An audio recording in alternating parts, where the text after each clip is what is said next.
Hi guys, today I'm going to tell you everything there is to know about Civita di Bagnoregio, this wonderful town in central Italy that you will love discovering. Easy! Go!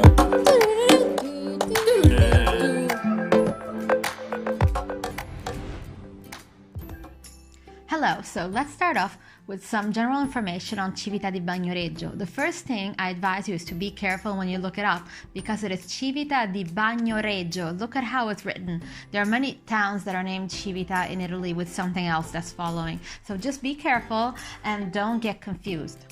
Civita di Bagnoregio is nicknamed the Dying Town. It is located in the province of Viterbo, almost on the border with Umbria and Tuscany in the northern Lazio region.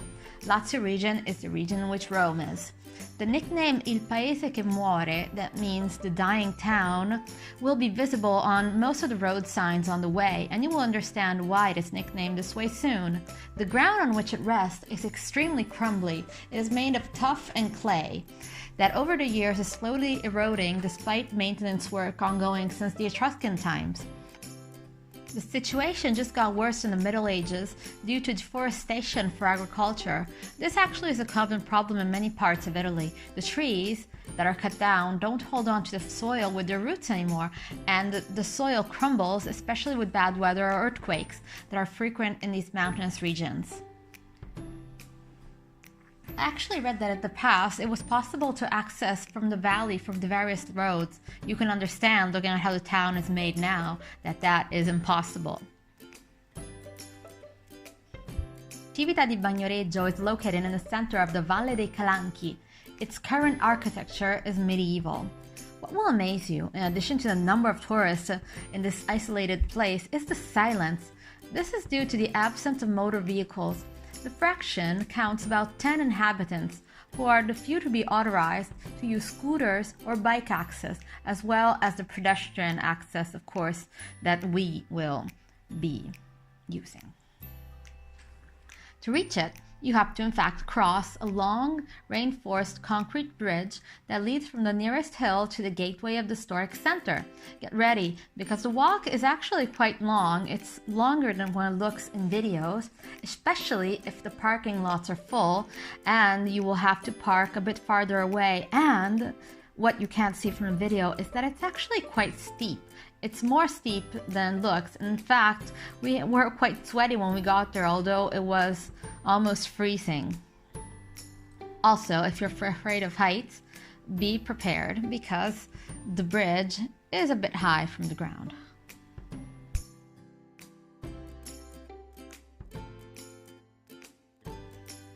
So how do you get there?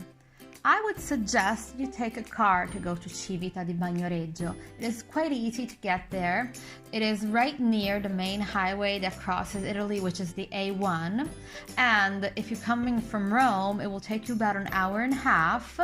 You would have to go on the highway up to Orte, then go out and go another 20 minutes in a very nice country road. The road is actually in very good condition. Maybe at night it's a bit dark, but you shouldn't have any problems getting there. If you come from the north, so from Florence, it should be about the same time, except that you would have to go out from Orvieto, which is the town before Orte coming from north, and same thing, should be about 20 minutes on a country road. Quite easy. Just put Bagnoregio on your whatever navigation system you have.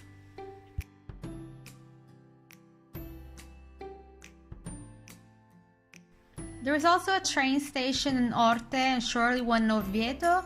I just wouldn't know how you would get from Orte to Bagnoregio. So maybe on that I would leave you to check out the local bus situation because I really wouldn't know. My advice is just to go with a car. Parking. Leave the car in one of the nearby parking lots. Bring some coins with you for the meter. We pay €2 per hour. That is quite expensive for Italian standards.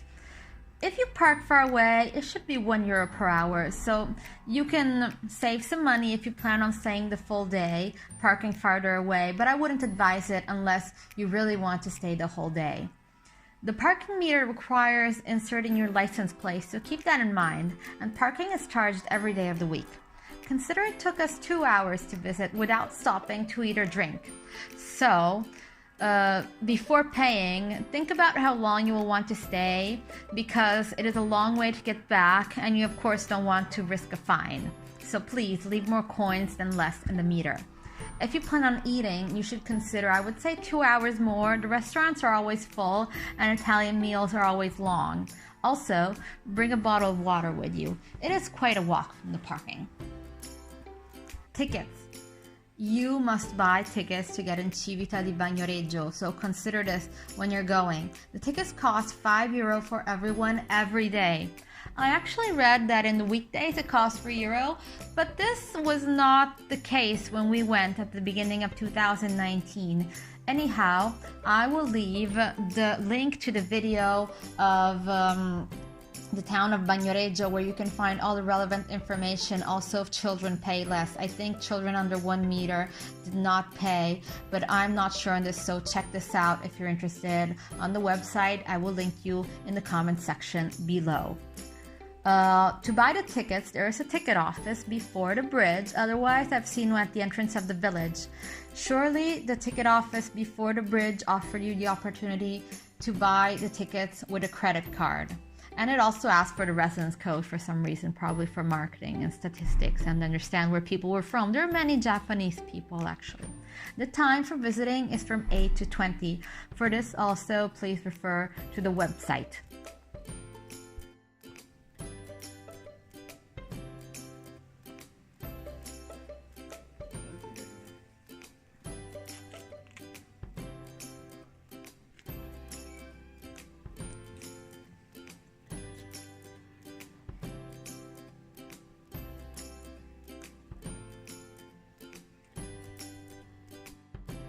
Food. We actually ate at Lumbriano, which is a village that overlooks Civita. We had to get there with the car. It is a kilometer distance. It is on the other side of the valley. It was a very nice restaurant. It was named the Frantoio, but I'm sure every place where you can eat is really good. Civita, we have seen that there were various options.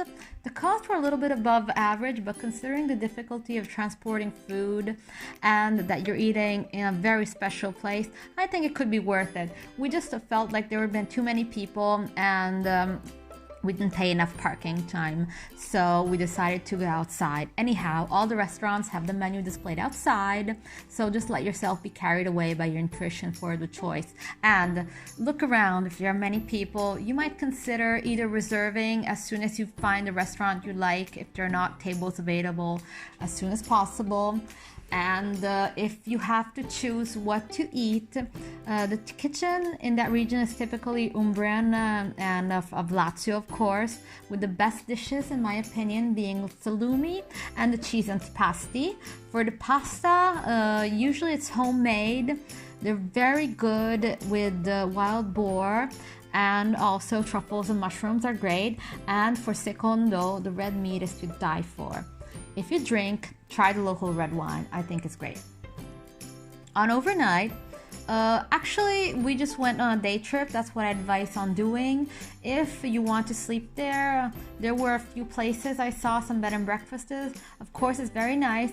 I advise you look on Booking and you ask if you have to pay for the admission, because I think you don't have to. I think I read that on the local website. Are that I really love Civita. It is a very nice place. I really do advise you go on a day trip. In fact, it's right on the road from Florence to Rome, so you could very easily stop on the way over, just rent a car and go there. It is very fun and it's very nice, and you will eat so well and you will not regret it. Otherwise, you can just get there on your visit to Umbria or Lower Tuscany, and it is really a nice place. Just one advice I have is try not to go on the weekends. It was very crowded and it was still beautiful. The town was so nice, but if you try to go on the weekdays, I think you will have more fun.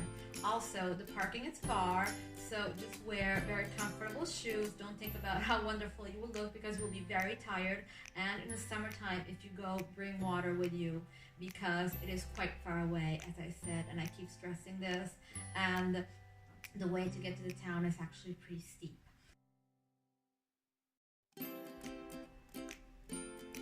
If you have any questions, please feel free to ask in the comment section below. If you liked our work, please leave us a thumbs up and subscribe. And until next time, bye!